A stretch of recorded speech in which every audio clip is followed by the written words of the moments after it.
Hola les hackers, alors on se retrouve aujourd'hui pour la petite vidéo sur l'utilisation des outils de Kali Linux. Donc dans la vidéo précédente nous avions utilisé DNS et Nube. Ok. Donc on avait réussi à récolter pas mal d'informations telles que les noms de domaine, les CNAME, l'adresse IP, les serveurs, etc. Bon, aujourd'hui on va passer à un autre tutoriel. Il va se baser sur l'OSINT. L'OSINT, c'est quoi? En fait, si tu veux, l'OSINT, ça se base sur la recherche d'informations publiques. Voilà, en fait, toute information publique que le script ici présent, donc Spiderfoot, va pouvoir aller chercher, c'est parce qu'il a été rendu public. Donc toute information relative à toi, ton entreprise ou toute autre cible. Tu ne trouveras donc que les informations publiques et encore. Ici, je te parle des scripts qui sont codés depuis pas mal de temps. Donc, il y a sûrement d'autres scripts que je connais d'ailleurs, que je vais présenter plus tard, où la tâche sera beaucoup plus facile. Bon, alors on est prêt, je passe sur le bureau de Kali Linux et je te présente ci-dessous Spiderfoot. Ça y est, on est parti sur le bureau de Kali. Donc ce qu'on va faire en premier, c'est qu'on va se diriger dans les menus. Donc dans la récupération d'informations, on va cliquer sur Analyse Assigned, Spiderfoot. Ok, ça va nous ouvrir une invite de commande. Ça va pas lancer le serveur, donc là maintenant je vais t'expliquer comment lancer le script exactement. Voilà. Donc en fait tout ça c'est par exemple si tu voudrais utiliser le logiciel via le shell. Mais nous, c'est pas l'utilitaire maintenant. Donc ce qu'on va faire, c'est qu'on va se mettre en mode administrateur. Ok, on va taper Spiderfoot. Si tu veux, Spiderfoot, il est codé en Python et il va utiliser l'interface web. Donc ça va lancer un serveur. Ce qu'il faut donc faire, c'est L pour lancer le listening. Et on va taper notre adresse IP. Chez toi, c'est pareil, ce sera 127.0.0.1. Ça peut être ton adresse IP IPv6, 192.68.0.1. Mais à la suite de ça, il te faut un port pour pouvoir faire la redirection. Chez moi, j'utilise toujours le port 5000. Ok.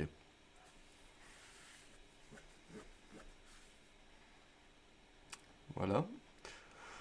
Donc ici, il nous dit que le serveur est ouvert. Et on va aller dessus. Bon, j'ai une petite erreur. C'est peut-être parce que je l'avais lancé juste avant, mais ça fonctionne toujours. Ok.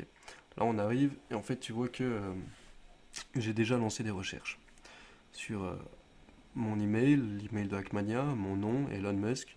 Je voulais savoir un peu quelles étaient les recherches concrètes qu'il allait pouvoir me donner. Donc nous, ce qu'on va faire ici, c'est qu'on va faire juste une recherche sur hackmania.online. Donc si toi, tu veux faire une recherche, c'est newscan. Hop, tu tapes par exemple site internet et ici, tu tapes Hackmania. Ok, d'accord. Allez, on continue, je vais voir mes scans. Donc, dans la dernière vidéo, on avait réussi à récupérer pas mal d'infos. Ici, on va récupérer d'autres informations, toutefois toujours utiles. Ok. Bon, une fois que tu as fait ta recherche, clique bien sur Browse. Comme ça, tu vas avoir une petite liste de toutes les tâches qui ont été effectuées. Tu auras beaucoup plus facile pour faire tes recherches. Je pourrais te montrer aussi le graphique. Le graphique qui, lui, va te montrer un peu tout ce qui a été fait. Tu vois, il y a quand même pas mal de points. Ok, mais nous, ce qui nous intéresse, c'est pas forcément ça. On va rester dans le concret pour le tutoriel. Avec un peu de chance, il fera moins de 10 minutes. Il pourra être posté sur TikTok. Ok, donc nous avons les noms de domaine affiliés. Comme tu l'avais déjà vu, on est chez Amenvoworld et on utilise le serveur SMTP ici présent. Voilà. Les adresses IP. Tu as un petit peu plus de détails sur les serveurs.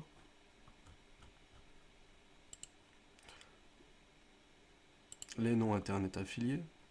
Donc c'est les CNAME, hein, c'est les redirections. Sont pas toutes faites par rapport à mon service. Hein. Donc, voilà.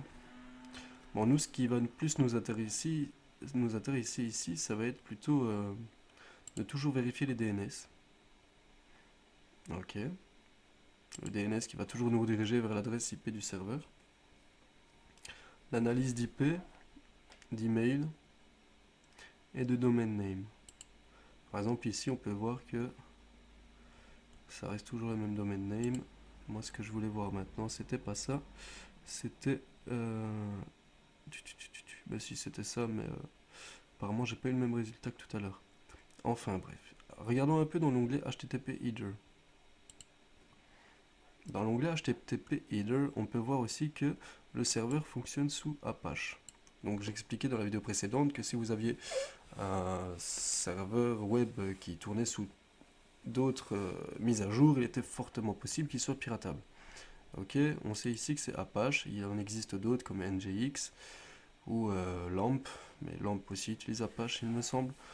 Ok, il y en a d'autres. On utilise aussi la version de PHP 8.0.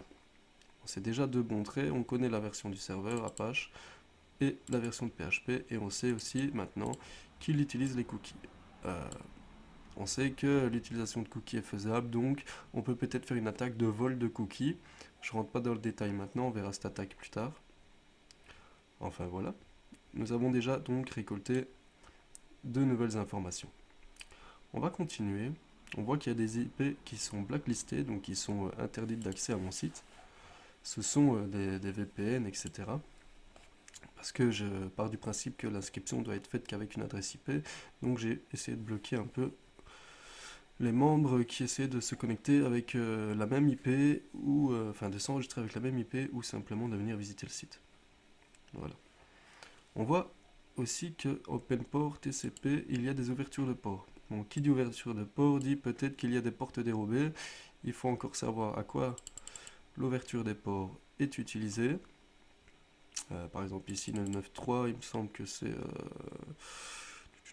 le 21, c'est le serveur FTP. 993, 443 c'est le serveur HTTPS. 3306 c'est le serveur MySQL, donc les bases de données. 25 SMTP. 80 c'est le service web. Ok. Voilà. Donc maintenant on a l'ouverture des ports qui est faite. On sait qu'il utilise le serveur FTP, SMTP, toujours. Enfin, en bref, ça ne fait que conclure les informations qu'on avait déjà. Mais ici, on a les. Avant, on n'avait pas les ports, par exemple. Maintenant, on sait que, par exemple, pour le service d'email de port, il va utiliser le service 25. Le port TCP 25, pardon. Si pour le serveur FTP, ce sera le port 21. Maintenant, on sait rediriger, par exemple, une attaque brute force sur ces ports-là. C'est un peu compliqué, mais par exemple, tu ne pourrais pas te connecter au FTP si tu n'as pas le port. Maintenant, le port, tu l'as. Voilà, pour résumer la chose. Ok, on voit qu'on utilise bien un certificat SSL. Toujours ok. On voit que le site internet utilise JavaScript. C'est toujours utile parce qu'il peut y avoir des fautes de code dans JavaScript aussi qui peuvent donner des failles. Voilà. Et pour le web server, c'est toujours la même chose. Ok, ben voilà. Ici, on a fait un petit tutoriel sur l'utilisation de Spiderfoot qui nous donne vraiment plus d'informations que DNS et Num. Pourquoi? Parce que c'est bien catégorisé, c'est bien mis, c'est en liste, tout est vraiment pas mal. Ok. Et ici, on voit toutes les choses que, par exemple, le serveur a fait pour avoir les informations. Voilà. Ok, donc voilà, si tu veux plus d'informations, je ferai peut-être un tutoriel plus poussé plus tard. Mais cependant, maintenant, tu as appris à faire une deuxième recherche d'informations avec un deuxième outil de Kali.